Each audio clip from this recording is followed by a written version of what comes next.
Hello, അവിടെ എന്താ പരിപാടി? അല്ല, അപ്പുറത്തെ വീട്ടിലെ ഒരു വണ്ടിയിൽ ആരൊക്കെ വരുന്ന പോകുന്നൊക്കെ ഉണ്ട്. അപ്പൊ ഞാൻ ചുമ്മാ നോക്കിയതാ. അയ്യേ, ഒളിഞ്ഞു നോട്ടം. വേറൊരാളുടെ വീട്ടിലേക്ക് ഇങ്ങനെ ഒളിഞ്ഞു നോക്കുന്ന മോശമല്ലേ? അത് ശരിയാണോ? അതല്ലേ, ഇതിപ്പോ ഞാൻ മാത്രല്ലല്ലോ, എല്ലാരും ചെയ്യുന്നില്ലേ, പിന്നെന്താ പ്രശ്നം? നോക്കും നോക്കും, ശരിക്കും നോക്കും. ചിലപ്പോ എനിക്ക് എന്തെങ്കിലും സ്ക്രിപ്റ്റ് എഴുതാൻ കണ്ടന്റ് കിട്ടിയാലോ. അല്ലെങ്കിൽ തന്നെ ഇപ്പൊ സിനിമാക്കാരുടെ മെയിൻ കണ്ടന്റ് ആണ് ഒളിഞ്ഞു നോട്ടം. ഈ അടുത്തിടെ ഇറങ്ങിയ സൂക്ഷ്മദർശിനി കണ്ടായിരുന്നു. അതിനകത്തും ഒരു സ്ത്രീ ഒളിഞ്ഞു നോക്കുന്നതാണ് മെയിൻ തീ. പിന്നെ വർഷങ്ങളായിട്ട് അടുക്കളപ്പുറത്ത് ഒരു സ്ത്രീ നോക്കുന്നത് ഒരു മോശം ട്രേറ്റ് ആയിട്ട് കാണിച്ചിട്ട് ഇപ്പം അതുകൊണ്ട് പ്രയോജനം ഉണ്ടാകുന്ന ഒരു പ്ലോട്ട് ഉണ്ടാക്കിയത് വലിയ കാര്യം തന്നെ. അതെ, ജനലിലൂടെ അപ്പുറത്തെ വീട്ടിലേക്ക് നോക്കുന്നത് മാത്രമൊന്നുമല്ല ഒളിഞ്ഞോട്ടം. ഈ ദൃശ്യ സിനിമയിൽ ശരിക്കും പറഞ്ഞ ഒളിഞ്ഞോട്ടം തന്നെയല്ലേ. ജോർജ് കുട്ടിയുടെ ജീവിതത്തിലേക്ക് ഒരാൾ അനുവാദമില്ലാതെ നുഴഞ്ഞു കയറുന്നു, ആകെ അലമ്പാവുന്നു. പിന്നെ പോലീസുകാരും നാട്ടുകാരൊക്കെ ജോർജ് കുട്ടിനെയും കുടുംബത്തിനെയും നിരീക്ഷിക്കുന്നു. അപ്പൊ ജോർജ് കുട്ടി എന്താ ചെയ്തേ? അവരെക്കാളും നന്നായിട്ട് അവരുടെ നീക്കങ്ങൾ ഒബ്സർവ് ചെയ്തു. അത് നിമ്മി പറഞ്ഞ പോയിന്റ് കേട്ടോ. അങ്ങനെ നോക്കുകയാണെങ്കിൽ എല്ലാ ഇൻവെസ്റ്റിഗേഷൻ സിനിമകളും വേറൊരാളുടെ ജീവിതത്തിലേക്കുള്ള ഒളിഞ്ഞുനോട്ടം അല്ല, ഒബ്സർവേഷൻ ആണെന്ന് പറയേണ്ടി വരുമല്ലോ. അങ്ങനെയാണെങ്കിലേ ഇൻഹെറിയർ എന്ന സിനിമയിൽ ഒളിഞ്ഞോട്ടം ഒബ്സർവേഷൻ തന്നെയാണോ? അതിൽ 4 നായകന്മാരും ഫുൾ ടൈം നായികയുടെ പുറകല്ലേ നടക്കുന്നത്. പിന്നെ ഈ പഴയ പ്രിയദർശൻ സിനിമയിലൊക്കെ ഒരുപാട് ഒളിഞ്ഞോട്ട സീനൊക്കെ ഇല്ലേ, ഇതിനെയൊക്കെ ഒബ്സർവേഷൻ എന്ന് പറയാൻ പറ്റുമോ? ആ സീനുകളൊക്കെ അന്ന് കോമഡിക്ക് വേണ്ടി ക്രിയേറ്റ് ചെയ്യപ്പെട്ടതല്ലേ. ഇന്ന് നമ്മളതൊക്കെ കണ്ട് ചിരിക്കുന്നില്ലേ. പക്ഷെ ഇന്നത്തെ കാലത്ത് അങ്ങനെ ഒരു സീനോ സിനിമ എടുത്താൽ വർക്ക് ആവത്തില്ല കേട്ടോ. കാരണം ഓഡിയൻസിന്റെ ടേസ്റ്റ് മാറി, സിനിമയുടെ ട്രീറ്റ്മെന്റ് സ്റ്റൈല് മാറി. ഇത് പറഞ്ഞപ്പോഴാണ് ഓർത്തത്, ഞങ്ങളുടെ നാട്ടില് ഒരു തല്ലുവിളിച്ചൊക്കെ ഉണ്ടായിരുന്നു. എവിടെ പെമ്പിള്ളാരെ കണ്ടാലും അവിടെ പോയി ഒളിഞ്ഞു നോക്കും. ഒടുവിൽ സൈകെട്ട് നാട്ടുകാർ പിടിച്ചു കെട്ടി തല്ലിക്കൂട്ടി നാടിന്ന് നാട് കടത്തിവിട്ടു. ഓ, ഈ മറ്റുള്ളവരുടെ ജീവിതത്തിലേക്ക് ഒളിഞ്ഞു നോക്കാനേ ആൾക്കാർക്ക് എന്തൊരു ഇൻട്രസ്റ്റ് അല്ലേ.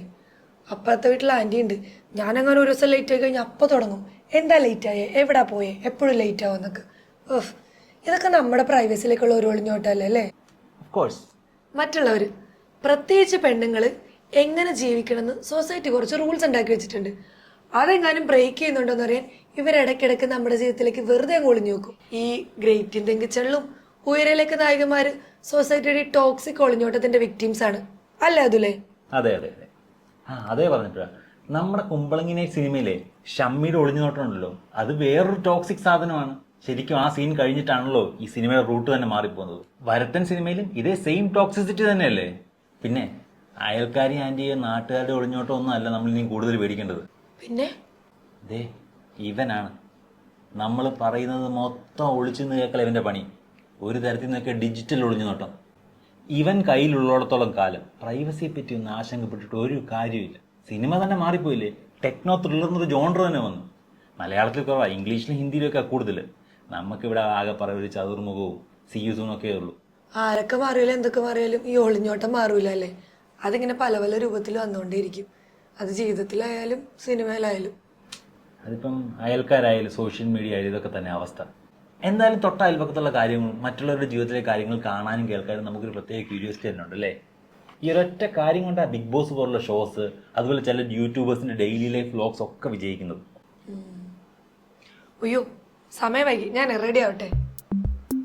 അതെ, നേരത്തെ നാട്ടിൽ നിന്ന് ഒളിഞ്ഞോട്ട് ഹോബിയാക്കി ഒരു തല്ലുള്ളി പയ്യനെ നാട്ടുകാരെല്ലാരും കൂടെ പഞ്ഞിക്കിട്ടിട്ട് ഓടിച്ചുട്ടു എന്ന് പറഞ്ഞില്ലേ? പറഞ്ഞു. ആ തല്ലുള്ളിയുടെ പേര് അതുല്ലെന്നല്ലേ? എങ്ങനെ മനസ്സിലായി? ഉണ്ണിയെ കണ്ടറിഞ്ഞൂടെ? പഞ്ഞല്ലേ. അതെ, ശരിക്കും അത് ഒളിഞ്ഞു നോട്ടൊന്നും ആയിരുന്നില്ല കേട്ടോ. ഒബ്സർവേഷൻ ആയിരിക്കും അല്ലേ? ഒബ്സർവേഷൻ. അല്ല, ഇവിടെയൊക്കെ ഒബ്സർവേഷൻ പോകാറുണ്ടോ? ഇല്ല, ഞാനിപ്പോ ഫുള്ള് നിർത്തി. അതാ നല്ലത്. അപ്പൊ ശരിയെന്നാ. ഓ ചീഞ്ഞ്.